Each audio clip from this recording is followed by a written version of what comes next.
This my two Satoshis. This my two Satoshis. Who need 2 cents when they can get double from stacking Toshis? Yeah, this my two Satoshis. Yeah, it's your boy Crypto Blood, and welcome to another episode of My Two Satoshis. It is Thursday, and I gotta give a shout out to my man Wire Sparks yet again for another song request. He is a premium member, so he gets pushed to the top. Thanks for the support, bro. Wire Sparks wanted to hear Sauce Walker. Where was you at? Where was y'all at when Crypto Blood was saying we were going back to $20,000 Bitcoin? I was in $60,000 Bitcoin. I was looking like a fool. Boom. Not anymore. Actually, we got some updates on the TA that I want to go over with you guys. Technical analysis. We'll look at the charts today here in a minute. But first, sad news here. John McAfee found dead hours after Spanish court approved his extradition to the U.S. What do you guys think about this? I mean, did he really kill himself, or was he killed? Was he suicided, is what they usually say when someone's actually killed and they just say it's a suicide. We don't know. We'll probably never know. But a very sad ending to a very unique individual. I've always made fun of John McAfee and his wild antics over the years in crypto. I don't know if you ever saw the Netflix documentary on him years ago. That was crazy, if any of that information was true. If I had to say one thing, he definitely lived life to its fullest and will be greatly missed by many people in the crypto space and outside the space. So we'll take a look at this article out of CoinSpeaker that talks about this tragic event. And you guys definitely got to let me know your thoughts on this in the comments below today. And also out of CoinSpeaker today, we're going to look at something that the Swift system is working on. I can almost guarantee you it's not using Ripple. And you know, this should be of no surprise to you. Okay, there's no way that these types of cartels will ever use a private company like Ripple to run their payment system. They will just create their own, and that's what they're doing. And so we'll go into the details of this. Swift, if you guys don't know, is the network in which banks use to transfer money back and forth between each other. Everyone knows that Swift code that's on your checking accounts and all of that. That is part of that system. So we'll take a look at what platform they're building, and I'll give you my two Satoshis on how this influences or impacts what other companies are attempting to do with assisting banks and remittance networks. Again, I think this is only one more blow to the XRP token and its narrative that it's going to help banks with transmissions and remittances across the globe. But again, give me your comments and suggestions on that in the section below. Lastly, NYC mayoral candidate wants to make New York City a Bitcoin hub. I'm gonna tell you right now, he's pretty much written his concession speech for his candidacy as a mayor of NYC. Listen, this is never gonna happen. I won't say never, but the probability of this happening is so low in a city like NYC, where Wall Street controls that whole system. That's the money city of the country. You may even want to say of the world, between New York and London. This is never going to be something that really gains traction. I think he's just using this as a buzz type of thing for his platform, whatever he's running on. But we'll at least take a look at this, and you guys got to give me your Satoshis on this move. Eric Adams is his name, so we'll take a look at that out of CoinGate. All three articles coming up on today's episode of My Two Satoshis. Let's get it. But before we start, if you guys find these types of videos informative, make sure you like, share, and subscribe, and click that bell to receive more videos like this. All right, people, let's take a look at the charts. It's been a day or two since I drew that trend line. And guess what? I would say the market is definitely reacting to that trend line. We saw a slight breach above it 2 days ago, and we kind of followed it downward. But as of the last maybe 6 or 7 hours, we've seen a full bounce off of that trend line. If you look at where we are right now, the price, $34,900 roughly. These are price quotes from the Bitfinex exchange. If you look across, because as you can see on my chart, I have a line that shows where the current price of Bitcoin is going across. Well, guess what? If I take one of these blue lines that I got and just put it right where the price of Bitcoin is currently, I'm going to change that color. As you guys can see, what does that show you?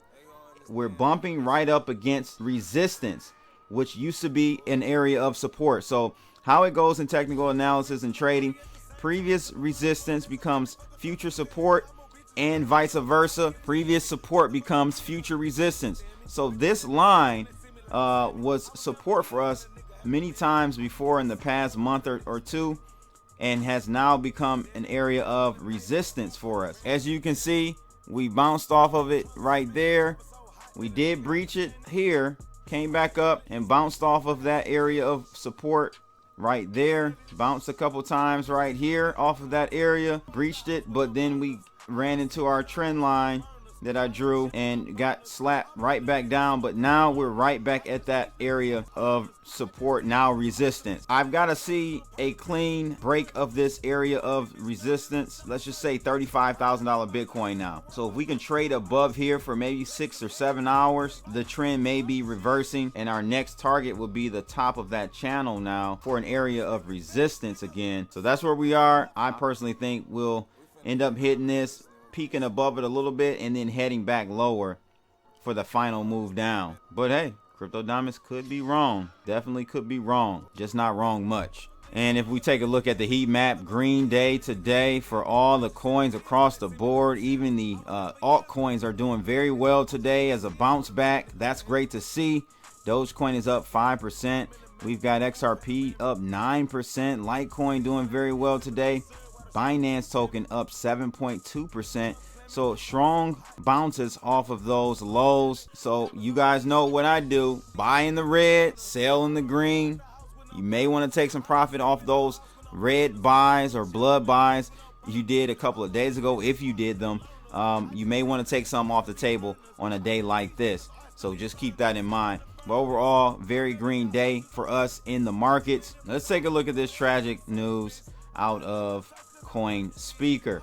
It looks like McAfee maintained both British and American citizenship while alive. Controversial tech mogul and cryptocurrency proponent John McAfee has been found dead in Spain hours after his extradition. News was made public. Per a Reuters report, the 75-year-old allegedly committed suicide, as many believe he was tired of facing an unfair trial in the United States, where he is being tried for tax evasion. McAfee was detained on October 3rd after being arrested in Barcelona airport.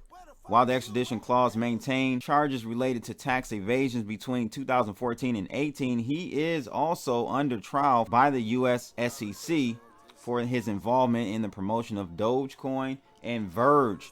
I don't know if that's correct with the Dogecoin one, because no one paid him to promote Dogecoin. I think that that's definitely wrong. I think they put that in there just for some SEO type stuff here on this article. The cause of death is still being investigated. However, reports had it that the business mogul himself hung himself despite attempts by security personnel to revive him. A judicial delegation has arrived to investigate the cause of death. According to the statement from the regional Catalan government, everything points to death by suicide. And so, of course, the death of McAfee sparked a lot of outrage on crypto Twitter, as many take jabs at an unfair legal and prison system. One of these is Edward Snowden, a former NSA official turned journalist. According to him, Europe should not extradite those accused of non-violent crimes to a court system so unfair. Snowden also warns that Julian Assange, the founder of WikiLeaks, who has been on a diplomatic asylum at the Ecuadorian embassy in the UK, could be next. John McAfee's wife, Janice McAfee, said in a quote last week that now the U.S. authorities are determined to have John die in prison to make an example of him for speaking out against the corruption within the government agencies. There is no hope of him ever having a fair trial in America. And that's very true. And one thing I want to say, I did see a tweet floating around from Crypto Buzz News saying that it was a screen capture of John McAfee saying that I am content in here. I have friends. The food is good. All is well. Know that if I hang myself a la Epstein, it will be no fault of mine. Now, I'm just going to be honest with you. The font here is all messed up. The lettering, I think this was a doctored up image. Why not just add the actual tweet in the post here? So I don't believe that this is a true statement that he made, John McAfee that is. Let me know if you guys can find this tweet on McAfee's page. I don't think it exists. but let me know in the comments below if it does. It's just a sad situation for sure. At 75 years old, we pretty much knew that he would live the rest of his life in prison. It's just sad that it had to end this way. Let me know your thoughts about John McAfee. What were your favorite things? What did you hate about him? You know, people like to be all positive when someone passes away, but we all have our positive and negative sides to our lives. Let me know your thoughts honestly in the comments below about John McAfee. Let's look at the NYC mayor candidate who's pretty much written his concession before he even started this campaign, in my opinion, by making a bold move like this. He wants to make the city a Bitcoin hub.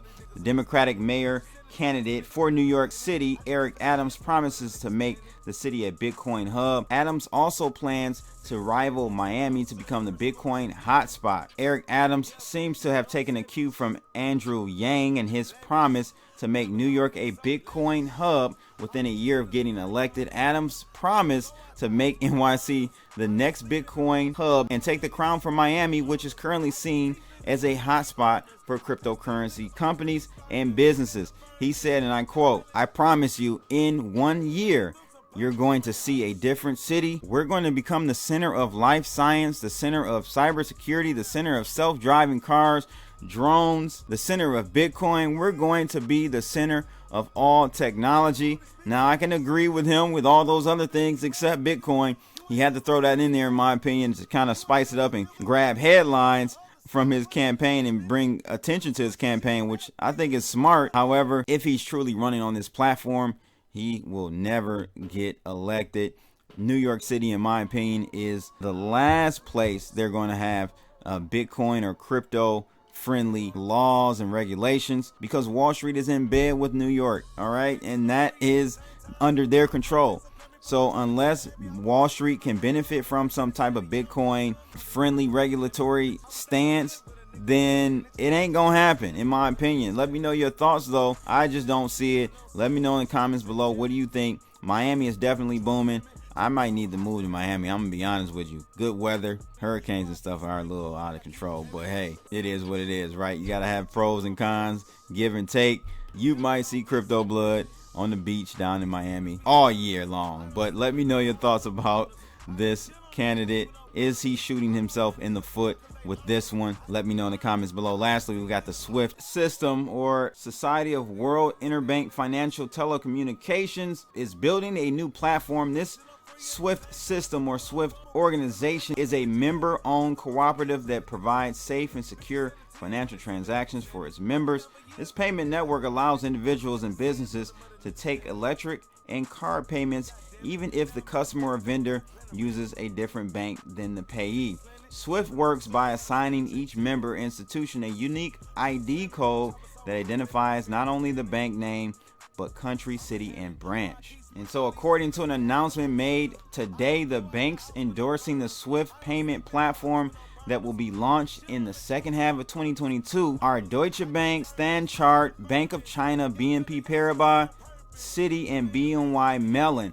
The statement added that the above mentioned banks intend to use SWIFT's expanding capacity to launch new services, cut costs, increasing efficiency in the long run. The new platform will come with new features like validation of details of a beneficiary that will be done up front. Exceptions will be managed centrally, high-speed rails to reduce costs, and provide rich database services while adhering to ISO. The high standards will provide the roadmap for the upcoming platform. In addition to that, the new platform's capabilities and capacities will push the advancements higher while allowing interoperability with modern types of payments, new technologies, and even services. The platform will provide room for more innovations that will hopefully offer viable cross-border solutions to users. So I'm sure more companies, or I should say banks and countries, will jump on board to the new SWIFT platform they're building.